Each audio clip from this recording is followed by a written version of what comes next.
ranking, oke. Ya, third ranking itu. Itu pemaksaan yang dilakukan dengan akal muslihat.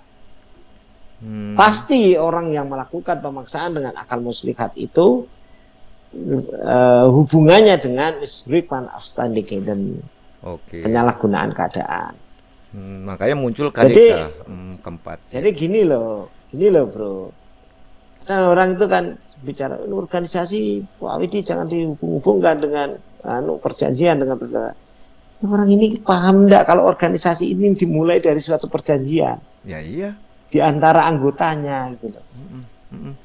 Ada kemarin tuh yang ini analisnya gimana kok dilarikan ke ini, ke perdata, ke perdagangan dan sebagainya. Ya terserahlah kamu, belajar dulu lah kamu. Pusing kalau saya harus jelasin. Kalau organisasi ini kan perjanjian di antara anggotanya, makanya muncullah organisasi. Masuk dalam kategori badan hukum itu kan ada perjanjian di antara anggotanya. Sehingga kalau ada apa-apa dan sebagainya menggantikan RUPS-nya, kalau PT itu adalah Kongres. Gitu loh. Iya, pasal 1. Itu kan ada komparatif law-nya, perbandingan hukum. Ya, itu kalau di dalam S3 kan dikaji. Iya. Kalau nggak salah perjanjian pasal 1338 ayat 1 BW. Enggak, 1320. 1320. Syaratnya sampai 29. Kalau 1338 itu kan akta otentik semua perjanjian yang dibuat secara sah. Enggak, itu fakta sunt servanda. Oh, servandannya. Oke.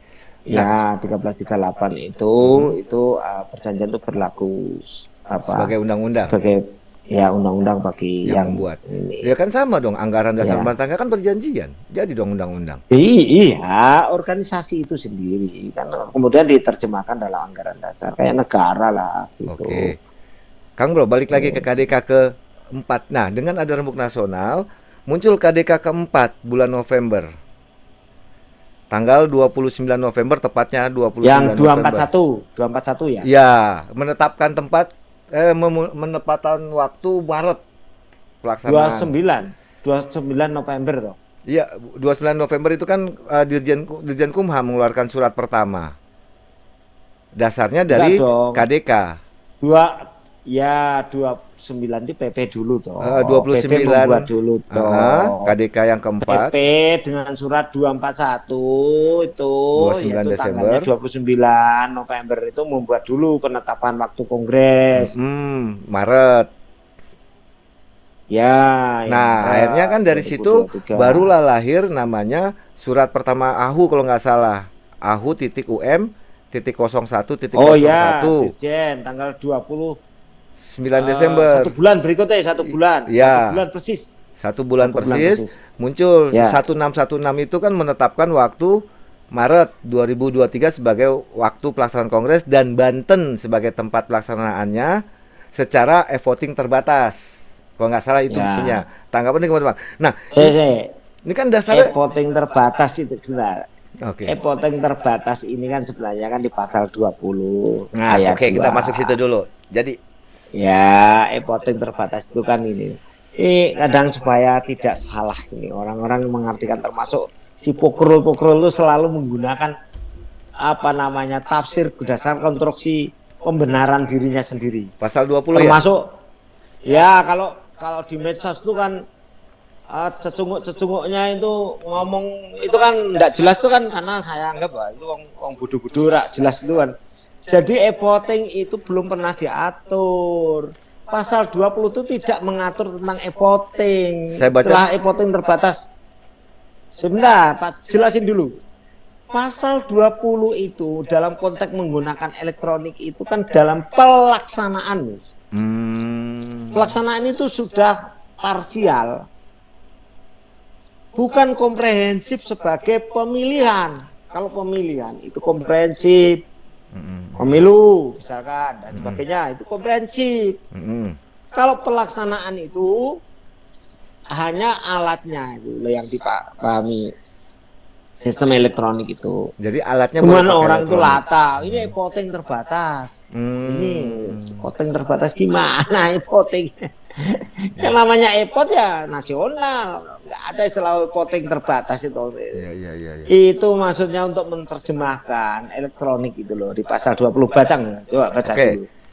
Tata cara pemilihan ketua umum dan Dewan Kehormatan Pusat. Pasal 20. 1. Mm-mm.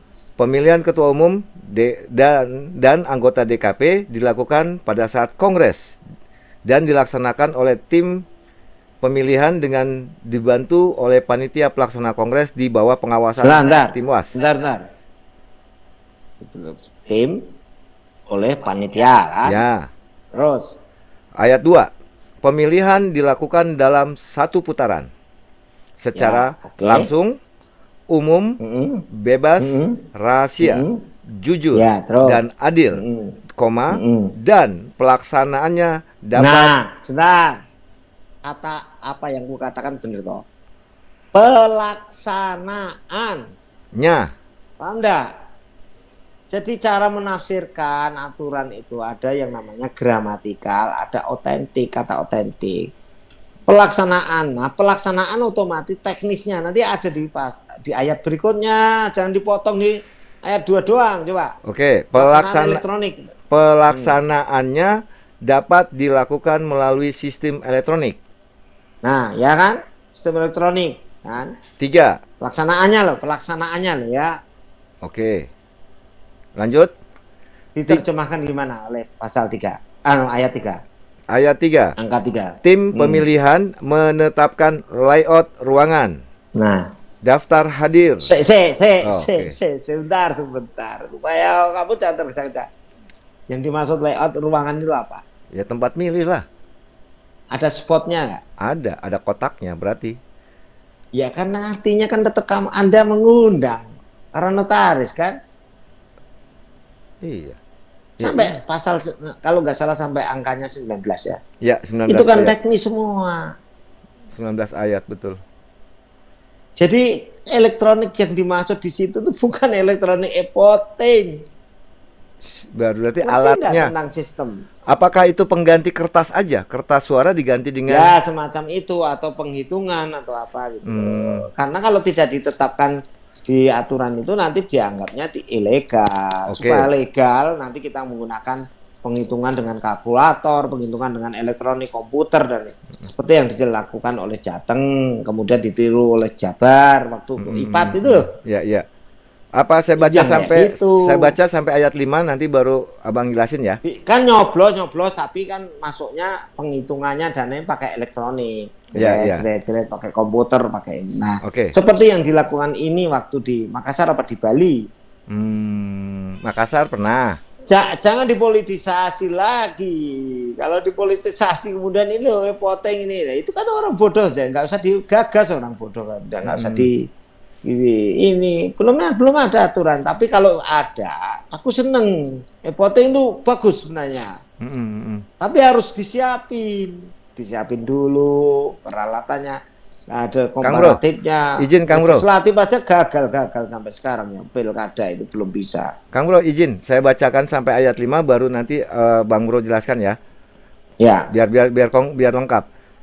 Ayat 3, tim pemilihan menetapkan layout ruangan, daftar hadir, pemanggilan peserta, pemberian tanda bagi pemilih yang telah memberikan hak suara. Ayat 4, tim pengawas bertugas mengawasi jalannya pemilihan termasuk memeriksa kelengkapan kertas suara, kotak suara, kan masih pakai kertas toh, tanda peserta atau pemilih, tinta, papan tulis atau alat tulis lain untuk perhitungan suara, memeriksa daftar hadir pemilih dan hal-hal lain yang dianggap perlu. 5. Sebelum pemungutan suara, setiap calon ketua umum diberi kesempatan untuk menyampaikan visi dan misi di depan peserta kongres di bawah koordinasi tim pemilihan.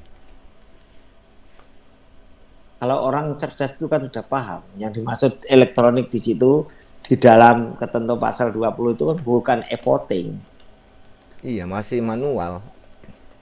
Ya hanya alatnya saja, pelaksanaan itu bisa menggunakan alat Iya. Seperti tadi cara menghitung biar cepat, Iya. menampilkan ini. Karena kalau nggak diatur nanti orang protes, nggak boleh tuh, ini kan Harus, Pak. nanti itu kan jurdilnya, Iya. itu nggak jurdil nanti begini begitu, kan? Gitu. Iya. Tapi kalau kita urusannya sama pokrol-pokrol yang secara berpikirnya nggak jelas, berarti itu memang ya, akhirnya kan muter-muter nggak karu-karuan. Kang Bro, berarti voting itu memang belum diatur di AD dan di ART dong berarti kalau begitu. Belum, tapi nggak apa-apa kalau mau seperti itu disiapkan betul-betul. Makanya gini, kelihatan sekali kalau surat dari Dirjen AHU itu kan nggak memahami sama sekali. Nggak tahu deh konsultasinya kemana. Pasti kan ada pembisik juga. Oke.